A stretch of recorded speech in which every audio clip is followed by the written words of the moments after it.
AI generation tools are flooding creative markets.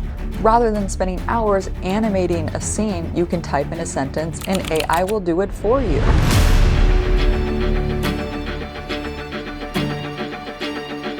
Rather than spending hours compositing new objects in your images, you can type in a sentence in Photoshop and it'll do it for you. Let's type in a prompt. Let's type in park, for example, and click on generate. And there you go. You can select a mood and genre and AI can generate a music track for you. I mean, it is wild. And these tools can save you a ton of time. But are they worth all of the hype? Are these tools as good as people are saying? And are creators that are not using these tools getting left behind? Today I'm going to take a look at some of these tools to answer these questions.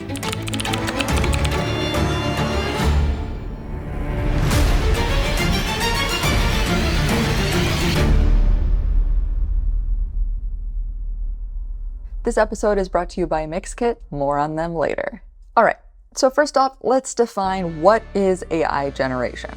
Basically, it's a type of artificial intelligence that can produce any type of content from photo, video, or any type of media.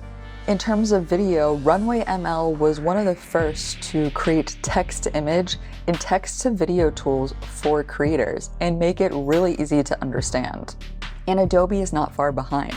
They recently introduced text-to-image with Adobe Firefly Beta, and now they've become the first company to integrate AI generation into one of the most popular softwares on the planet, Photoshop. I run a big fancy car with the top back and shopping bags filled to the brim in the back seat. I'm going fast, spinning my wheels, keeping it real, feeling the feelings I feel. Spinning my wheels, keeping it real, feeling the feelings I feel. So let's take a look to see how well the AI generation works inside of Photoshop. So here's my example. I want to make this landscape. So how do we do this? First, we're going to go over here and select the crop tool. And here I'm going to extend the boundaries on the right and on the left to make it 1920 by 1080. Next, use the rectangular marquee tool to select this side. Now from this new generative fill bar, we're going to go here and select feather selection, and let's add about 10 of feathering so we don't get that hard line. Then select generative fill, and rather than typing in something here, just select generate. And just like that, look, it predicted what was on the right. And you can see there's a little bit up here at the top that we need to fix. So you can just select that and click on generative fill to have it fill in something new so there's no pixels missing. So you can make a selection on the left and on the bottom to fill in that blank space. And you can do this as many times as you want until you get the result that you want. For example, I produce this result, going from just that vertical image to the landscape. And wow, now I have a landscape photo that I can use for my thumbnail. So this generative fill is saving time for you as a creator and making it so you can take one photo and have multiple use cases for it. Here's another example. Let's say we want the laptop to be a cat. Go to this marquee tool and let's select the laptop. Then with generative fill, let's type in a calico cat sitting on the ground. Generate. And look at that. It even added a little shadow here. And we can type in new generative fill commands to try it again and again.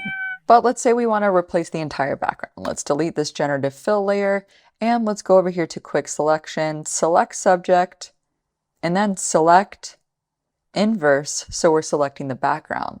Now let's say we want her to be on the beach, a tropical beach and a yoga woman sitting on the sand. Generate. And look at that. We have our photo. There's even a little bit of a shadow from her legs on the sand here, perfectly composited, and all we had to do was type some text. This is actually game-changing and gonna save me a ton of time because I don't have to go find a stock photo, place it behind her. I can just type and bam, it's done. But this is my opinion. Let's get some thoughts from Unmesh from PiXimperfect, the Photoshop guru himself. So Unmesh, what are your thoughts on AI inside of Photoshop? With all of the mixed feelings that we have had in the industry, Kelsey, I think there's one feeling that you and I and many other creatives share when it comes to AI, and that is the feeling of having our minds blown. especially with Photoshop's generative fill. It was so mind-boggling and also scary at the same time because things that were impossible to do are now possible. Things that used to take hours maybe and maybe years of training can now be done in seconds. It was damn impressive but scary at the same time for a lot of people. But then again, doesn't it sound familiar? Doesn't it sound like maybe technology? So imagine the time before the invention of the wheel. We had to walk. We had to carry heavy weights on our shoulders. But after the invention of wheels, it was so much easier. You could just push things around. Someone invented a motor and it became so much easier. So did the people who were very strong before the invention of the wheel to carry heavy loads, did they stand up and complain that now our job is gone, wheels are taking over, just like we say AI is taking over? I don't know what they said, to be honest. But I can say for sure that's how technology works. And that's how it will continue to work. I even remember when video templates came out and the editing community was like, oh no, we're not using templates. That's not your own work. It's not genuine. And slowly over time, that stigma faded. And now using templates is actually so common. It's probably the most common way for people to create effects, using sites like Mixkit or Envato and making your own templates as well, just like myself. If you don't evolve, you will evaporate. And it's true, isn't it? I think it's important to preserve what you have learned because sometimes when AI doesn't work, and a lot of times when AI or new technologies don't work, we have to fall back on our hard-learned manual methods, of course.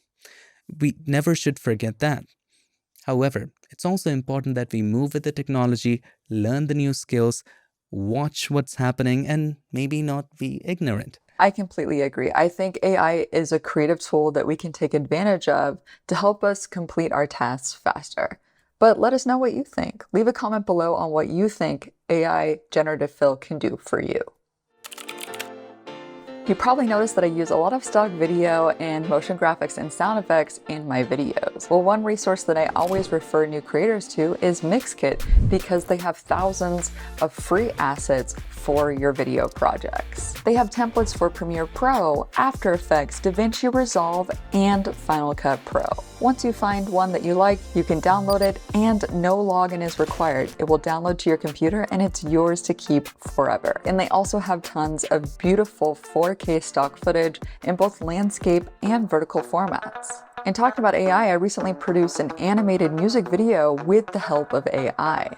I first built my storyboard with stock video clips, like stock video from Mixkit, to help envision what I imagined. And then I used AI to transform my storyboard into a retro comic book style music video. And you can do the same here with Mixkit. You can choose stock video clips. You can use Runway's AI to turn it into a different animation style. You'll also notice that Envato is advertised on Mixkit, and that's because it's the parent company. Mixkit is just a bunch of selected freebies from the larger Envato Elements. So if you're looking for more, you can get an Envato Element subscription and access more graphics templates as well. I've linked to both Mixkit and Envato Elements in my description box below. All right, now let's take a look at generative fill for video. Just in the last 5 months, Runway AI has gone from having to upload a source video and a reference image to generate an animation to just using a text command alone, and bam, there's a video. Let's see it in action, eh? From Runway, go to Gen 2 and let's type in anything. What should it be? Astronaut dancing on Mars in a retro style. Generate. And it's done. Let's play it.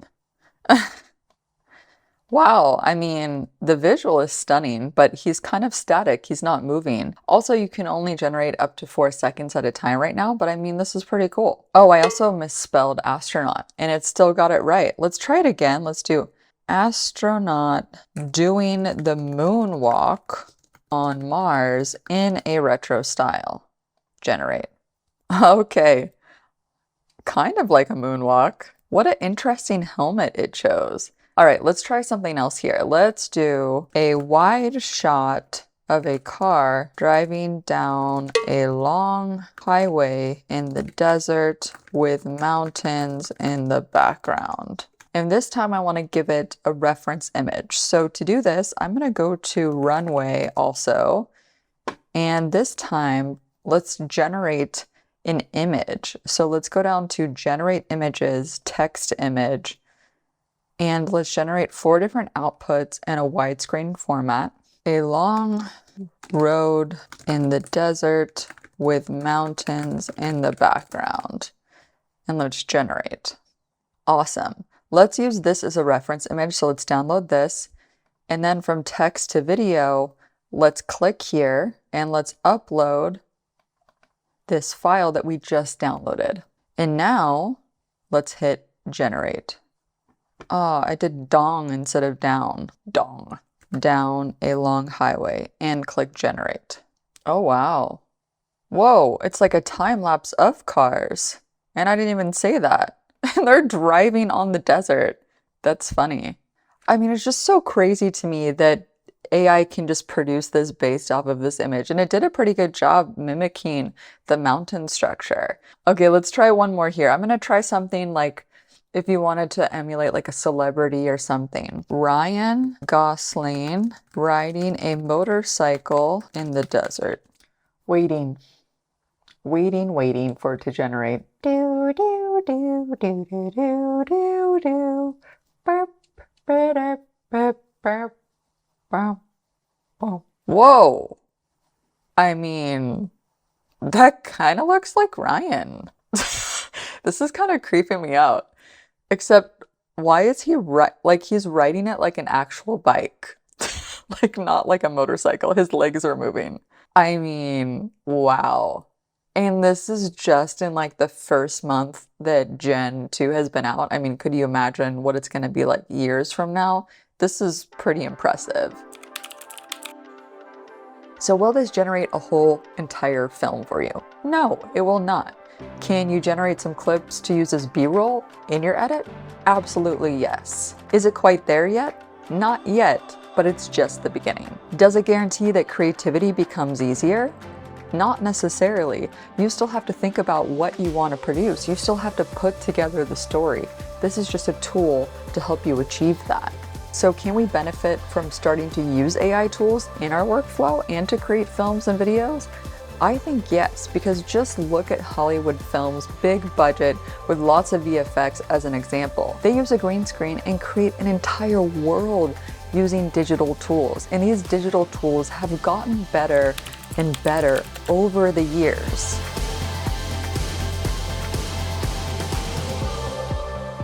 So this is food for thought. Of course, there still needs to be a lot more regulation that goes in with these new AI tools.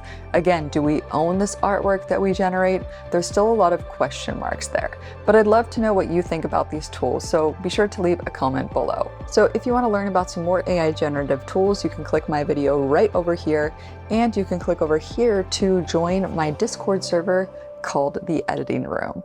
Thanks so much for watching, and as always, keep creating better video with Gal. See you next time. Bye. Whoop.